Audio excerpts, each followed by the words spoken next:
Welcome back to Talk of the Town. I'm Kim Piazza. And I'm Phil Arno. And right now we're going to talk about a subject that both you and I know about. If you have a child that has special needs, sometimes it's very difficult to get them into private or Catholic schools for an education that with family and friends, and there now is a foundation, an organization that will help with that. Yeah, you know, I think that a lot of us are under the impression that that private religious education just isn't available because they can't meet the needs. But we are here with Linda Carver from the Foundation for Inclusive Catholic Education.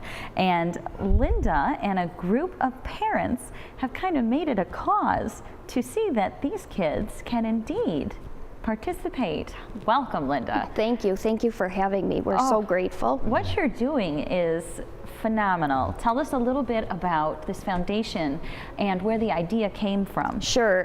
Just as you suggested, it was formed by a group of parents. We saw the need for some support in the Catholic schools. The philosophy of inclusion in Catholic schools is one that we as parents found that they just needed a group of us to come together to help educate and, like I said, further the cause and further the philosophy of inclusion in Catholic schools. So the mission is to do exactly that, to help support children who are receiving special education services in all the diocesan schools. And typically, public schools have more resources for children with special needs.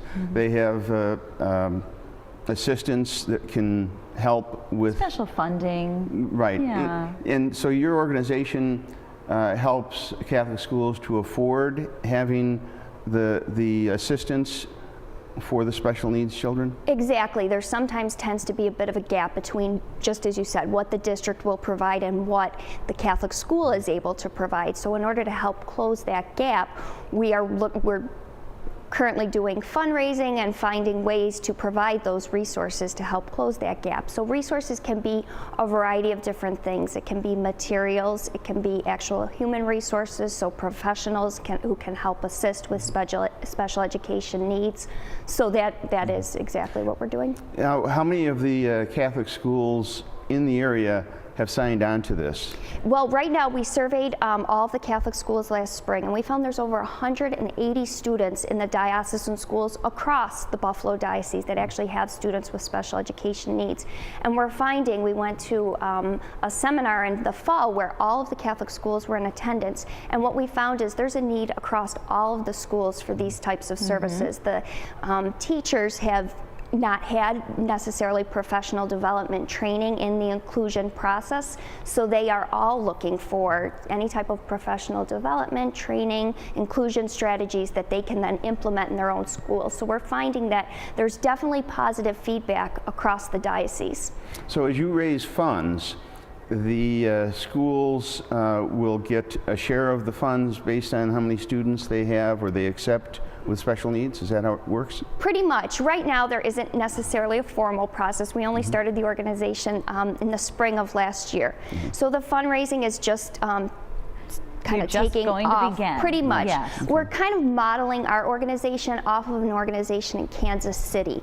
In Kansas City, the diocese has been very successful. They've been 17 years, they've had this inclusion process, and they're now $1 million nonprofit organization, and they're able to provide grants based on whatever the needs might be for individuals and for schools. So we hope to grow to that large of an organization someday, but right now we're starting small. We'd like to start with the professional development in the schools and then move forward based on individual and school needs in the future. I read on your website about the importance and the benefits of this inclusiveness and including these children with special needs into the classrooms, fully immersing them with the typical children. Share with us what's there to gain, because there is so much. Oh, there is so much, not only for the child who may have the special education considerations or needs, but also for those students, the non-disabled peers. The non-disabled peers, we found they actually achieve greater academic success. They're enriched by working alongside someone who may have educational, academic, emotional needs. So there is a benefit. They learn, you know, the non-disabled peers learn about compassion and acceptance, which will carry them throughout life. Certainly those with special education needs or challenges, they also grow because they were working to their highest potential. They see their non-disabled peers working toward a certain level, and they want to be able to perform at that same level. So the benefits are great for both. Now, this is a little unusual, certainly in this area. When you first started this, did the diocese kind of jump on it with open arms, or did you really have to explain and kind of convince them that it would be good? We were fortunate. We have been working with the diocese. We started right from the beginning and working with the diocese to try to have a collaborative type of relationship with them, because certainly our success is dependent upon them as well. So the foundation worked with the diocese on a grant, which we were awarded to provide professional development specific to inclusive education in the schools throughout the diocese. So they have been supportive of us, and will continue to work with them, because I think that we can both gain from working together in this collaborative effort. Now, on February 26th, correct, you have a fundraising event at Salvatore's. That's correct. It's Tell me a little bit about that. Sure. It's our first fundraiser. It's going to be called our Taking Flight Dinner. It's our inaugural event, trying to raise funds to help provide, obviously, professional development and educational, whatever educational needs we can fund through this event. It's going to be, as you said, Thursday, February 26th at Salvatore's. It's $50 per person. It will be an auction. We're going to have a guest who will also be doing some entertainment as well, so it's going to be a lovely evening. And I see on your website that you have something called a single flock vision. What is that? It just means we want all children to be part of one group. We don't want anybody necessarily to be singled out. Everybody all working and together as one and being one. And is that where the fundraiser takes its name? Taking flight. Exactly. It's that single flock taking flight together, that all-inclusive atmosphere and community. Exactly. Wonderful. Well, there are a lot of very deserving things in Western New York, but I can't think of anything that I would rather see succeed than this. This is a need. I know personally we're looking into things like this, and I think it would be a great help to many, many families in Western New York.